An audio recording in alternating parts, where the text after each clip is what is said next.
Qual é a principal diferença entre o Jesus histórico, o Jesus da Bíblia e o Jesus da história? Existe realmente uma diferença?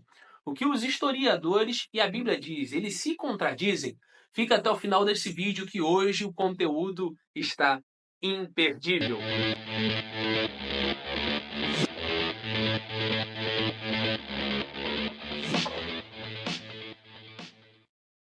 Fala galera, você já me conhece, eu sou Igor, sou formado em teologia e atualmente pós-graduando em teologia reformada.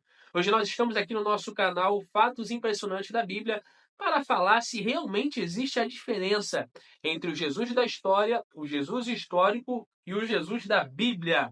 E qual é a influência cultural da época que Jesus viveu.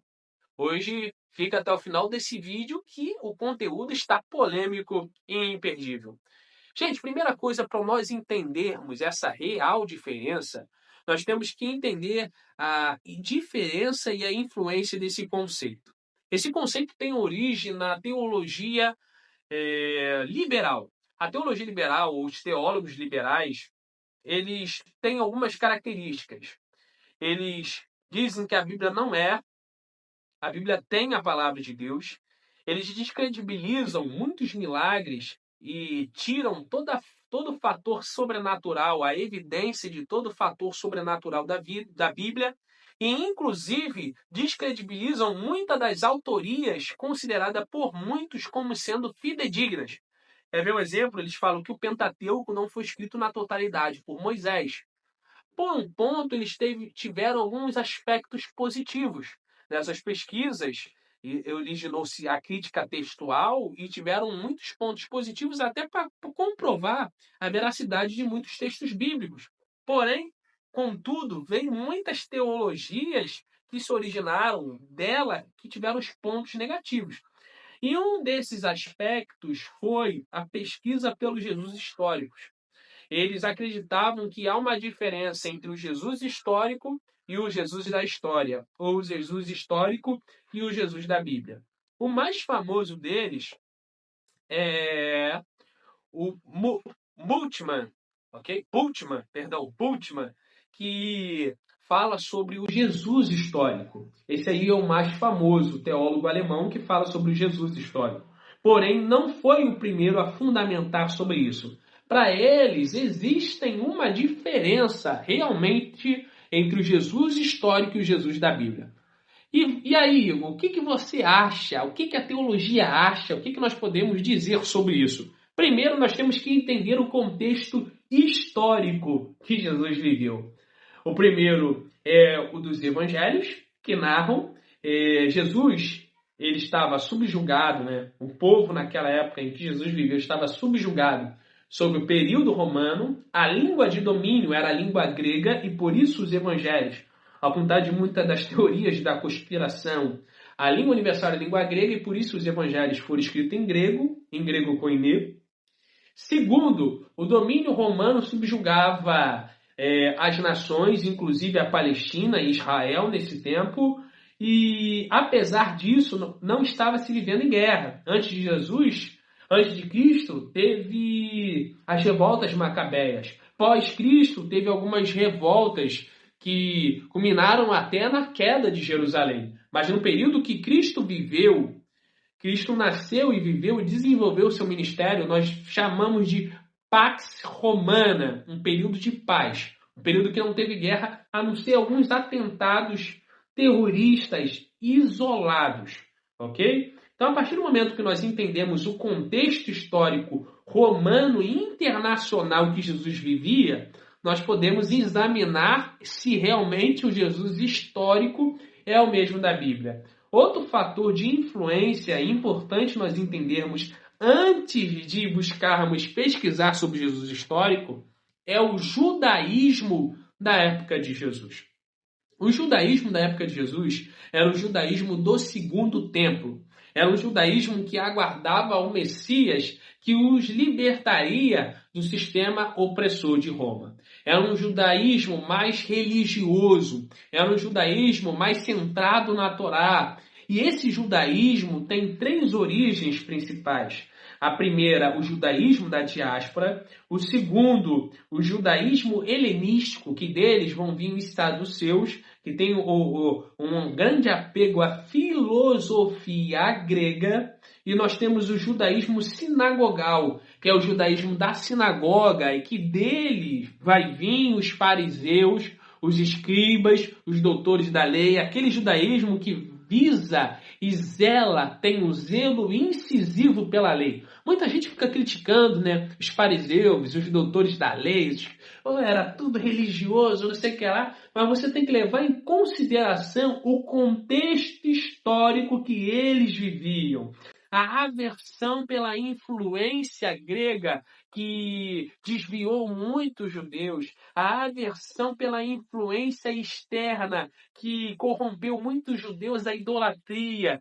Então, a partir do momento que você entende essa aversão e esse judaísmo sinagogal, você entende o porquê que muitos dos doutores da lei rejeitaram Cristo.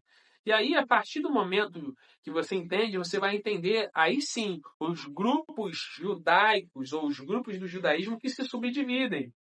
Que, segundo Flávio Josefo, que é o segundo autor, o segundo historiador, ou a segunda fonte depois da Bíblia, segunda fonte judaica, segunda fonte do povo de Jesus, que atesta a historicidade ou a veracidade do Jesus histórico, é Flávio Josefo. A primeira é os evangelhos. E muita gente vai falar, como é que vão ter confiabilidade nos evangelhos se foi escrito pelos apóstolos? Mas aí que tá, nós não temos como afirmar ou dar confiabilidade aos evangelhos pela história. Nós não temos como saber se as histórias realmente existiram, mas tem como nós examinarmos, tem como ser examinado se esses escritos são fidedignos, se esses relatos há variação e se eles estão sendo verdadeiros.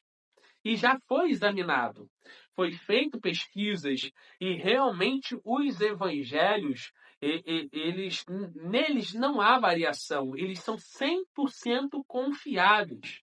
Os mesmos evangelhos que nós temos hoje são os mesmos evangelhos que foram escritos no período de Cristo. Então não há uma confiabilidade. Mas isso eu vou deixar para um outro vídeo. E, inclusive, nós temos um vídeo falando sobre se o Novo Testamento merece confiança. Que eu falo todos os pontos que atestam cientificamente a confiabilidade dos evangelhos. Mas isso é assunto para um outro dia. Então, nós temos a primeira fonte, que são os evangelhos, e nós temos a segunda fonte, que é um judeu, Flávio Josefo.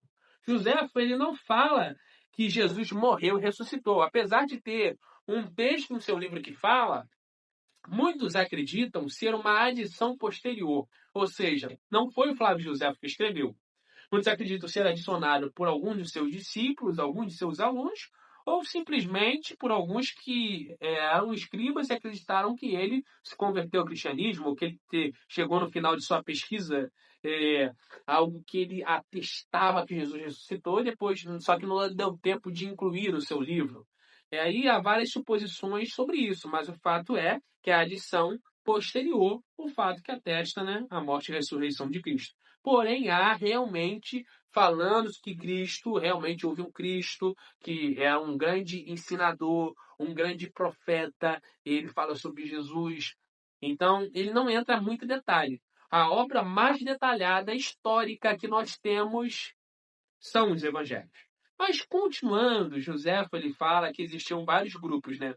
Os saduceus, que eram aristocratas, estavam no serviço do templo, os saduceus. Os fariseus, que eram menos literais na interpretação da Torá, observavam as tradições orais e foram responsáveis pelas principais traduções hebraicas. Inclusive, o próprio Paulo era fariseu e eles acreditavam no sobrenatural, anjos, ressurreição, ao contrário dos saduceus. Nós temos os zelotes, que vem da palavra zelo, né? Que eram os extremistas, né? Que queriam a libertação de Roma, e dentre eles um grupo que é sectário, um grupo que é tem origem nos zelotes, são os sicários, que eram pessoas que andavam com adagas, né? Praticavam, um grupo que praticava atos terroristas isolados. E eles andavam com a adaga sempre escondida para praticar. Inclusive, a série The Chosen consegue descrever o Simão Sicário, que um dos discípulos de Jesus era um sicário com essa fidelidade aos escritos históricos. Então, nós já vemos aí, pelo menos historicamente, ela é confiável. Tem sido confiável até aqui, né? Podemos falar que é confiável porque não sabemos como serão as próximas temporadas. Então, tem os Zelotes, os Essênios, que é a comunidade que vivia no deserto, que acredita-se que eles que fundamentaram e deram origem à prática do batismo. Inclusive, muitos acreditam que João Batista era essênio. E grande parte dos estudiosos atribuem os manuscritos do Mar Morto aos essênios. A comunidade é claro que não tem como nós comprovarmos se realmente foram eles, mas há uma grande probabilidade. E, inclusive, os manuscritos do Mar Morto é a outra prova que comprova a confiabilidade dos escritos do Novo Testamento, inclusive dos Evangelhos, que atesta a confiabilidade e a existência do Jesus histórico. Porém, a última fonte que eu quero citar não é dos judeus, não é bíblica, é de Romanos. Isso mesmo. Dois historiadores que atestam a existência do Jesus histórico. E eles não fazem distinção entre o Jesus da Bíblia ou o Jesus dos Evangelhos e o Jesus histórico, assim como Joséfo. Segundo Leonardo de Colbert, dois historiadores romanos atestam a existência de Jesus, Seutônio e Tácito, e realmente é real. Realmente é real, é um pleonasmo, me perdoe. E realmente é verdade. Pode pesquisar, pode procurar que eles dois atestam a existência de Cristo. Como eu já falei, eles não se aprofundam na história. Não se aprofundam. Isso aí é só os evangelhos, mas atesta a existência. E aí, por último, para concluir, eu entro num fator que nós cristãos temos como fator primordial, a fé. Nós cristãos não estamos aqui para provar se Cristo existiu, se não existiu, se a Bíblia, o que está escrito tudo nas entrelinhas já aconteceu. Por quê? Nós temos a fé. A fé é o cerne que o cristão realmente acredita que Jesus realmente existiu. É o Jesus histórico. A fé é o firme fundamento, como está em Hebreus 11, é o firme fundamento das coisas que se esperam e a prova das coisas que não se vê. O cristão que é em Cristo, não simplesmente pela busca histórica, não simplesmente pelo que a ciência diz, mas pela fé. O cristão acredita que todos os eventos sobrenaturais aconteceram, não porque é provável pela ciência, mas pela fé. E aí eu quero te convidar a deixar o seu coração aberto para que essa palavra entre.